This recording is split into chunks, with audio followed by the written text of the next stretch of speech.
Ona rĩrĩ arigitani maugĩte matiraguoyohio nĩ mĩkana ya thirikari, makĩrwo makenia ati matiracoka wĩra ũiguano wao tarĩ ũrahingio.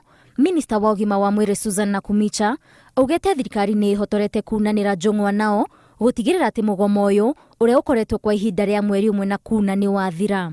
Arĩtie arĩ mwena wa Kibiku kaunti-inĩ ya Kajiado ya ithũĩro hĩndĩ ya kũhingũra thibitarĩ wa kũrigita arwaru a meciria ũrĩa ũrĩ rungu rwa kanitha wa Gathoreki. But I want to assure you and assure the public in Kenya that as a government we are working round the clock to ensure an amicable and lasting solution is reached. What we do not want to do as a government is to put a bandage on a wound without treating it. That is why we are taking our time.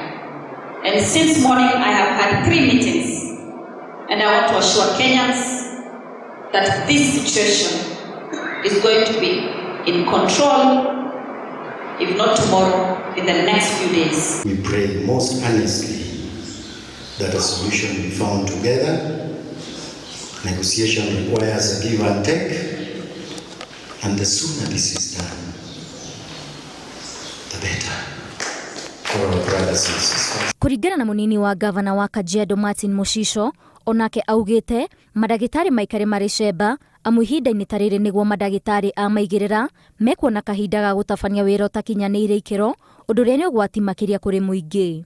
Just to note, time like this, quacks can take advantage of the opportunity, resurface, and try to claim that they can be able to treat people. Let's be watchful and advise our people to go to the right centers for medical services.